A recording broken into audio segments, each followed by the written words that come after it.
due minuti insieme a te. Si. Ah, je dois parler français, j'ai oublié que c'est pour le site français. Oui.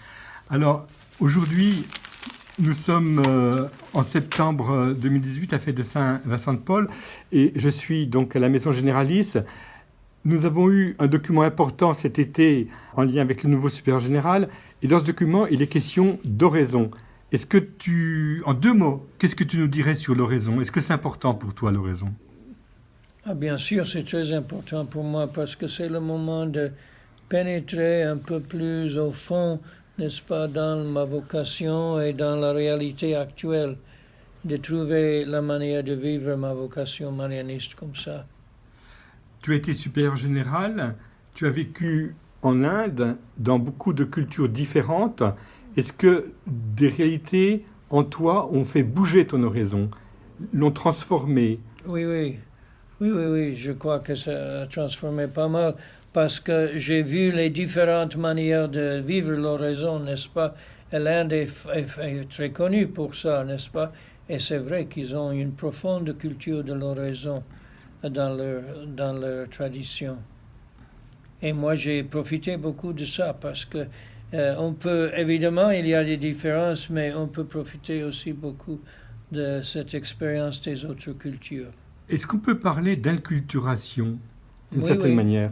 Oui. Inculturation.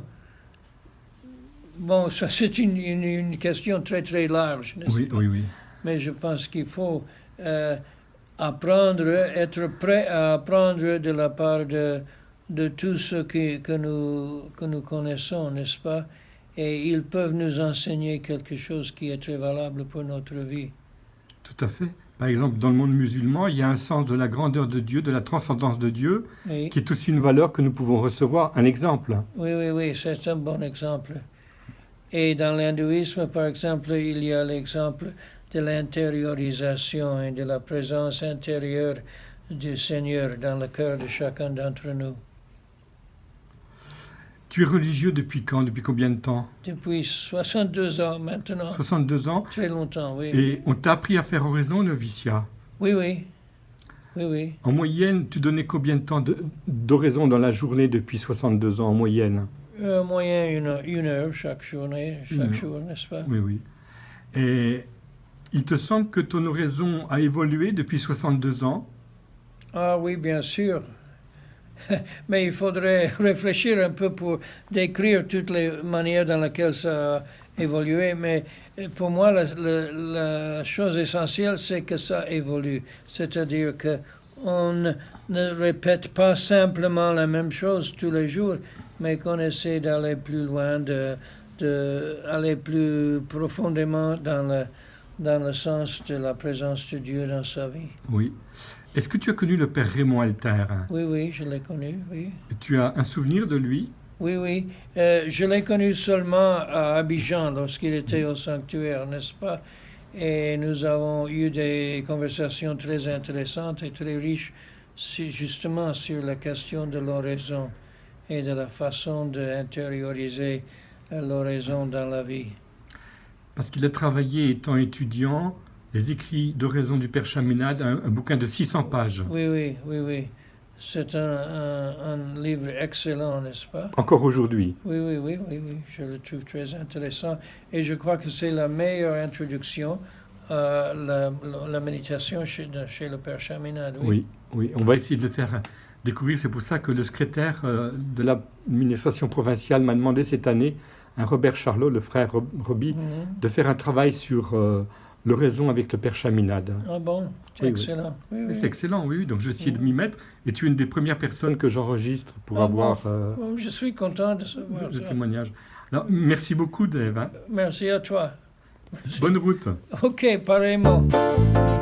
Bonjour, frère Élie. Nous sommes quel jour? Nous sommes le jeudi 27, nous célébrons Saint-Vincent de Paul. En 2018, Si. 27 septembre. Et tu es de Côte d'Ivoire, Si. séminariste à Rome. Si. En quelle année? En 2e année, je commence la 2e année. Voilà. Et étant religieux marianiste, je voudrais te poser une question à l'improviste. Le rapport du supérieur général de cet été nous donne un point important sur la question de l'oraison.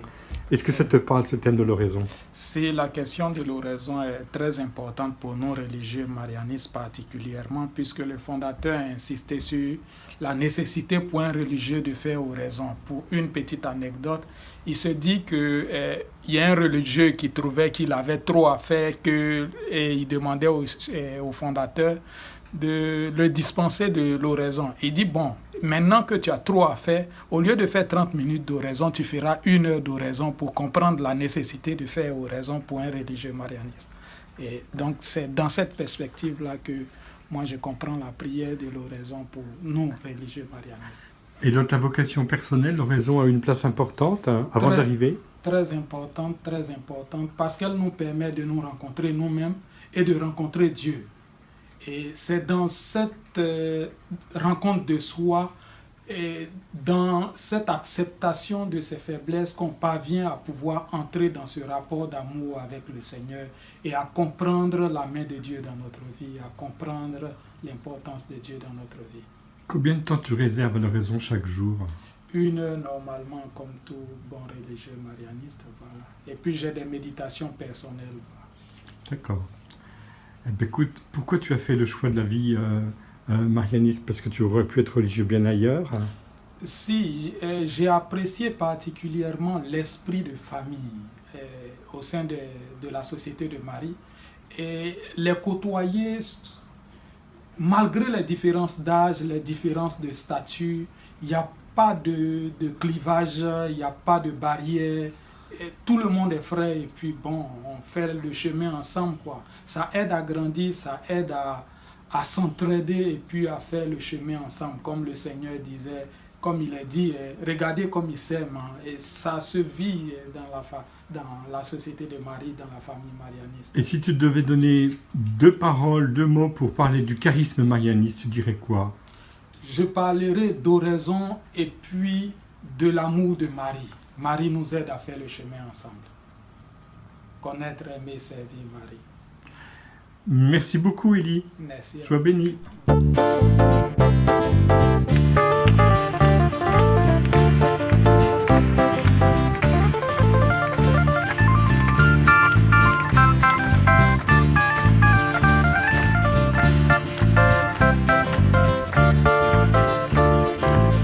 Si les hommes étaient une bande de frères,